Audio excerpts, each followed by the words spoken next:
sound test there, make sure we can hear you. 1, 2, 3, 4, 5. Okay, perfect. Right, so look, guys, we'll get underway with the live content section. Corky, do you want to kick us off? I will, yeah. Thanks, David. Jonny, hi, it's good to see you, and thanks for sharing your time with us. At the start of the Six Nations, or before the first series of matches this weekend, taking a helicopter view, do you feel that this is probably going to be one of the most competitive Six Nations for a hell of a long time? Yeah, I think so. That's what we're preparing for. We've really only focused on our first game, but you look across the competition, and when the squads are being announced, and all teams are coming off back of a good November. A lot of teams from last year's Six Nations will maybe feel like they could have done a little bit better. Wales obviously, having won it, probably felt they should have won a Grand Slam, but then there's a few other teams in there going, well, we maybe should have, if we had started the tournament a bit better, I think there's a lot of teams in that boat. So I think when you put it like that, I think teams would be coming in with big aspirations, and even a team like Italy, where they've got a coach that they know so well from having such success with Treviso coming back, I think that they'll be much better this year as well.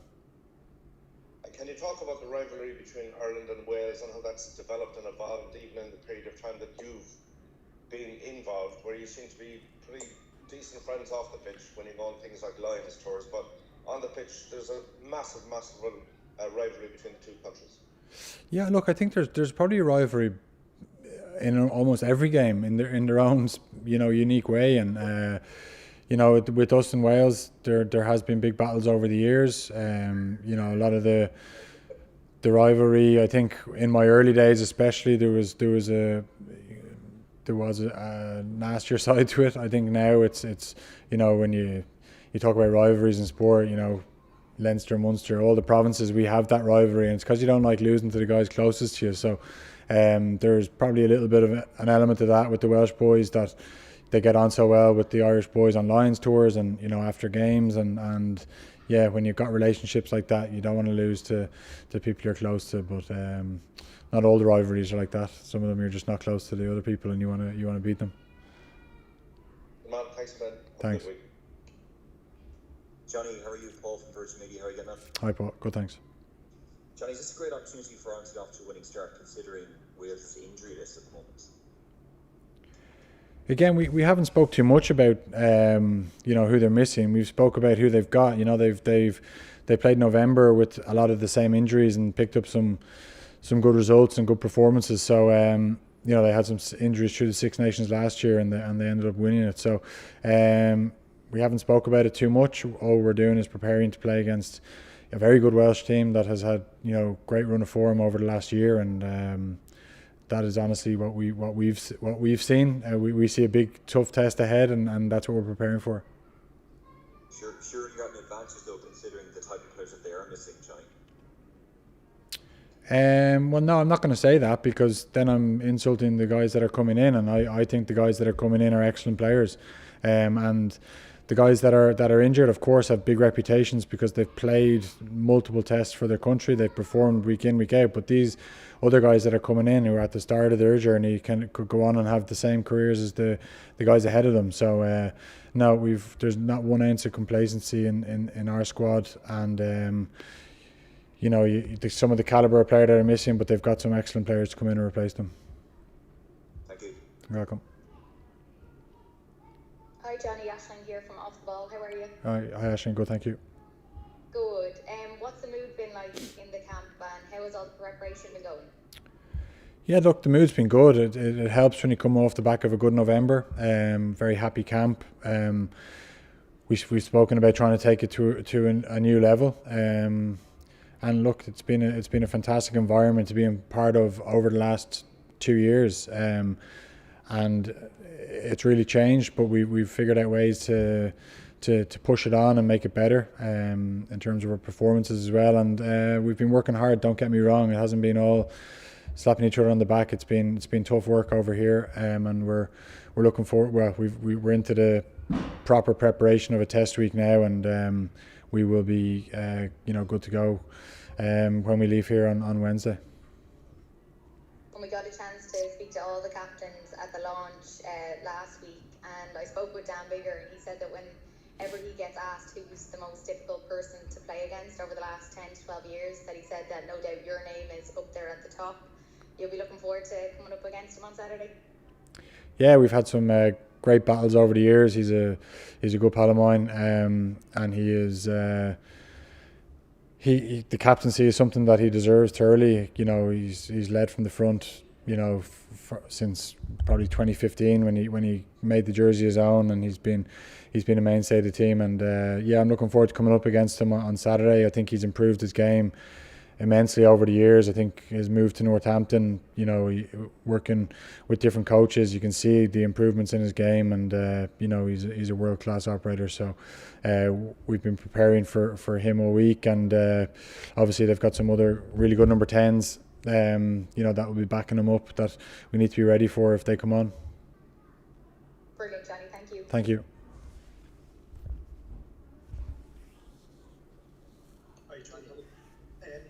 We were talking to the captains last week at the launch as well, and I was just asking them what they're thinking about during their national anthems. And Dan Bigger was saying that he's far along in his career now, that he's almost thinking of the first play during it. He's able to sing the song, but he's thinking of that. What are you thinking during around the Veen and then during Ireland's call as well? What emotions is going on when you're standing for those songs? I don't know really. They change. You know, when you're trying to think about the first play, but it's an emotional time. You know, you're standing in front of, you know, your country. You know, everyone's watching you. Your family, your friends are right in front of you. You can see them. You can pick them out in the crowd. So it can be a very emotional time. So it can be a challenge to concentrate on the first play. And sometimes you need to feed off that emotion. Other times you need to stay calm and think about the first moments of the game, and it's a mixture of all those things really. And is there a difference between the two songs for you? How you're feeling during them? Are you attached to more to one song than the other? No, I like it. I suppose I'm very lucky. I've played a lot of home games for Ireland, so I'm used to both of them. I think they've both got their uniqueness, and you know, they're both. I'm very proud to sing both of them, and yeah, that's it really. Best of luck at the weekend, Jonny. Thank you. Jonny, in terms of strength of depth coming into Six Nations, how good a position do you feel like you're in terms of fitness across the squad, form with Province and with how guys played in the autumn? Is it feeling good in your time here? Yeah, like it's. Look, we were in, like I said this last week at the captain's lunch, we're in a very similar position to we were in November. We, you know, not a hell of a lot of game time in most of the lads, with COVID games being called off, guys coming back from sickness themselves or injuries. So, but it was the same coming into November. Some Lions guys had played one game or not even a game, and we hit the ground running. So it's not an excuse, or it's not something that we spoke about. When you come in the door of Irish camp, you're expected to hit certain standards, and the guys that are doing it in training day in, day out will be the guys that are picked for the weekend, and the guys that won't, and that's it really in a nutshell. It's not something we think about, but you know, the proof will be in the pudding on Saturday. Like, you know, if we come and put in a good performance and we win, well then we can say, no, we were fresh and we were good to go. If we go out and don't play well and lose, well then we can, you know, people might be saying, oh, they were undercooked. So you'll be judged by your result and your performance, but there's no excuses internally. Is last year's game a reminder of the small margins in this tournament in particular? Sorry about the dog bag. Yeah, exactly. That's it. The game was, you know, obviously gone down to 14 men early in the game, but you know, some of the things we look back on in that game were, you know, frustrations and things that we didn't execute as well. And like you said, small margins, you know, right up till the final whistle, small margins. And yeah, you don't like looking back on games with regrets. You like to, you know, look back and say, you know, we ticked every box. We did everything we wanted to do, and you know, sometimes you lose and you can accept it. But yeah, we look back on that game with some frustrations. Hi Jonny, hope you're well. Just keeping with the Ulster theme, I know Gavin's up here too. we've had a lot of exciting backs to watch this year. How are they getting on in training, and do you expect them to make an impact during this tournament? Yeah, they've been training really well.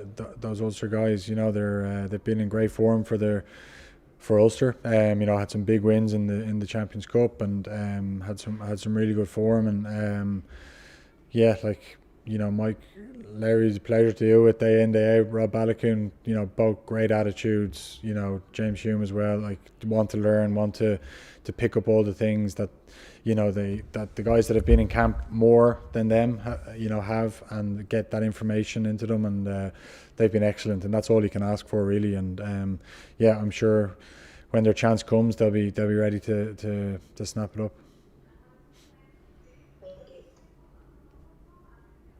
Okay, guys, we're going to switch over now to the embargoed written section with Jonny. Okay.